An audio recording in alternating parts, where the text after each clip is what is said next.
Where's your mic? Inside the... It's rolling. Pointers on how to maximize this, oh gosh, how to connect bike. Welcome everybody, thanks for tuning in. Today you're gonna get some app tech tips from a total Luddite who has somehow managed to embrace e-bikes.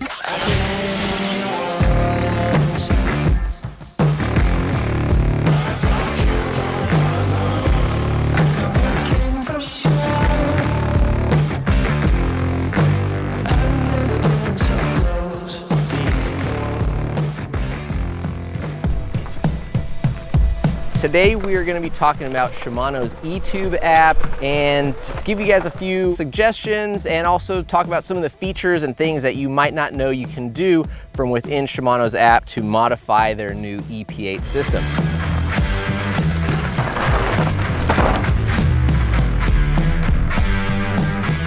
Although I love e-bikes, I don't love apps and I don't love playing around with my cell phone. Nevertheless, this Shimano app has been a pretty fun tool, and even though a majority of the test bikes we ride, I don't modify because I'm so happy with Profile 1 or Profile 2 in the stock configuration, there have been some bikes that have greatly improved by some really easy modifications that I do through the cell phone app. So we're gonna show you guys a little bit about how this thing works. First up, what you're gonna wanna do obviously is get the app, Shimano's eTube app downloaded onto your phone.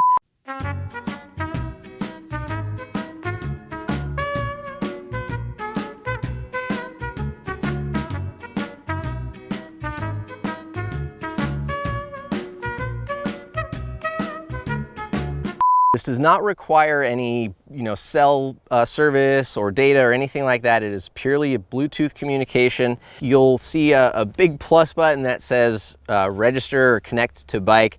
Simply press that and you will get this little connecting wheel which shows the status of that. You should also see a little Bluetooth icon pop up here on the display screen of your bike, and simply wait for that to connect and start talking to each other. Now, while we wait for that to connect, I'm going to tell you guys how to switch between Profile 1 and Profile 2 if you don't want to go into fully customizing this system.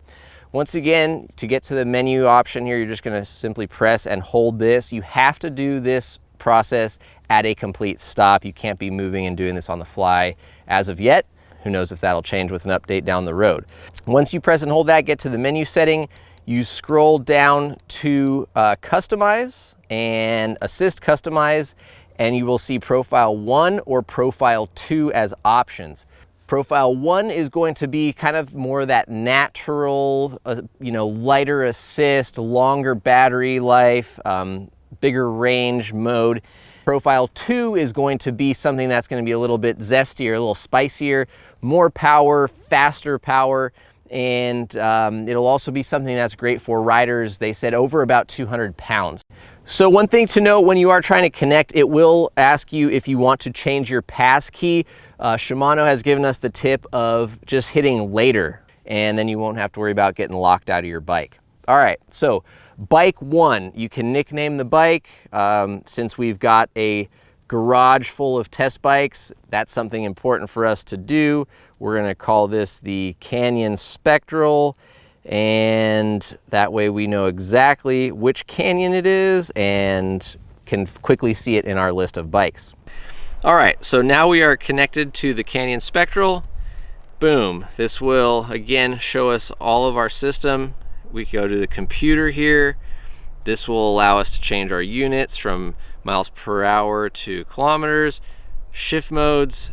So this is going to be where you can change what you see on your display as you're pressing these buttons. So if you don't want to have quite so many and all you care about is average, max, and distance, you can just simply uncheck certain units that you don't want to track, or if other things are more important to you, super easy to modify. From there, you can turn the beeps on or off, level of brightness, obviously language, etc. There's a number of things that you can change there, which are really neat. If you've got Di2, obviously there's further integration and stuff you can work on. You can open up the drive unit and look at it, it will show you any number of maximum assist speeds, which you can obviously go down from 20. You cannot go above 20 due to rules and regulations, but let's say you've got a new rider or a kid that is getting on a bike, you can tune this down to a maximum speed of 12 miles an hour, which could be a nice safety feature for you. Or if you want to play a trick on your friend and make them feel like they're really out of shape.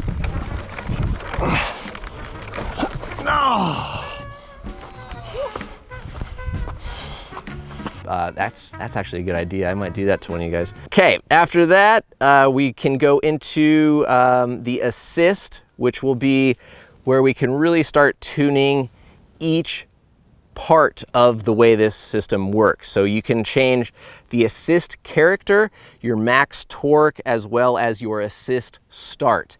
As you can see in profile 1, you can modify the eco, trail, or boost modes and simply slide those down.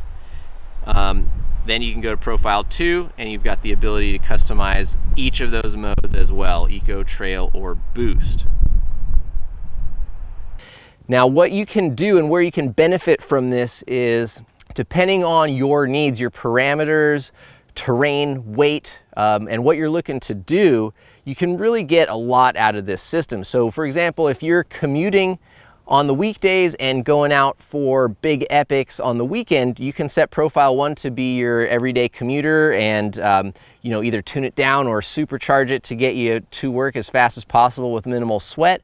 And if you're a big epic explorer on the weekend, you just, you know, drop everything down to minimal assist and you maximize that range. You can really increase your range 5-fold, maybe even 10-fold, and get you out to crush some major miles on this thing. So while the old E8000 system still had an app, there are a lot of improvements to EP8 that make this app and the system itself a whole lot better. Now before, on the E8000s, they had just like a flat power and torque curve. It came on and it was on. On the EP8, you now have a bit more of a progressive ramp in that power delivery, and that ramp changes in each of the 3 power modes. And in fact, you can even customize each of those power modes differently in level or profile 1 or profile 2. So in profile 1, you could have your assist start come on quick, whereas in profile 2, you could have your assist start come on mild. And where that could be beneficial is if you are in an area like this where you frequently have to dismount and remount in very steep and loose, dry conditions.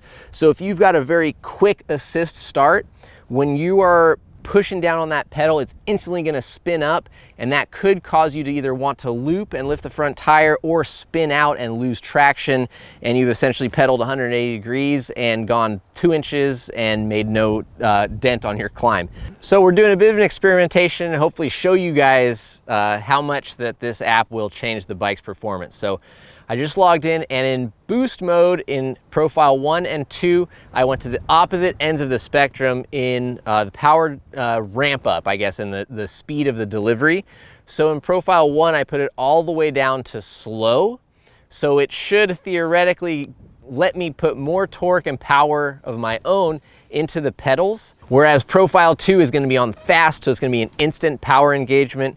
And I'm predicting that's probably gonna lead to a little bit of a spinning rear tire. Here we go in profile 1 in boost. We'll see how much torque I need to push to really get myself going and get the power moving.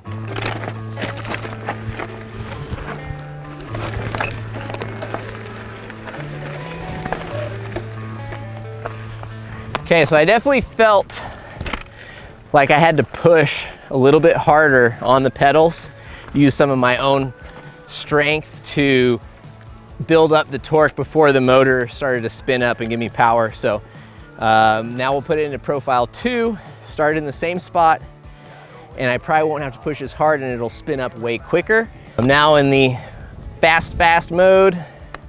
We'll see if I can keep this front tire down and the back tire from spinning. All right, so you saw that came on very quick. I was still able to make the climb, but there was 2 pedal strokes, both the left and the right, where that tire was spinning, wanting to lose traction.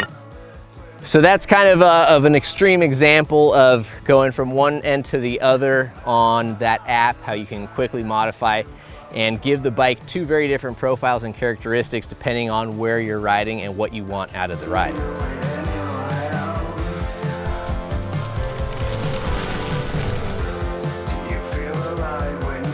So between Profile 1 and 2, Eco Trail and Boost, and then each of the 3 modes, you've got like a whole lot of customization that you can do, from adjusting that assist start to the max torque and assist character. So needless to say, there is a wide variety of ways that you can very easily just slide this scale up or down and make the bike work better for you. And once you've got those settings set, you can navigate between your new Profile 1 and 2 very easily on the trail without having to pull your phone out. If you want, you can always quickly link up with your bike and manually change it. If you find yourself wanting to do another lap or make a turn and explore a new route, you can very easily drop that power down or do it here once you pull over on your bike through the controllers. It's interesting to note that some brands will deliver bikes with different tunes. So for example, if some brands send or sell a bike with a smaller battery, they will kind of drop the power and torque in some ways to keep the range similar to other bikes out there. And then when you're out climbing up a fire road neck and neck with your buddies, you're wondering why they're spinning a lot easier to get up the top of the hill. Simply getting into that app, sliding that power up, might drop your range, but it will get you a little bit more power to keep up with the crew.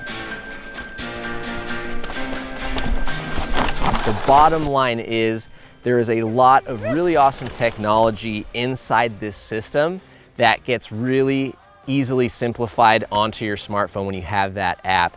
And by being able to link up with your bike and super easily modify the power, torque, and assist, you can change how this bike rides greatly. So if you want to have maximum range, minimal support, and still get a big workout in, but just go crush major miles, or if you're just a hot lapper after work and you want to crank everything up to 10 and just friggin' bang it out as fast as you can do that. You can even set up both of those settings in Profile 1 or 2 and never have to look at your app again and just toggle between it right here on the fly. So we'd like to thank Shimano for taking the time and helping us out with just learning about their system and sharing it with you guys.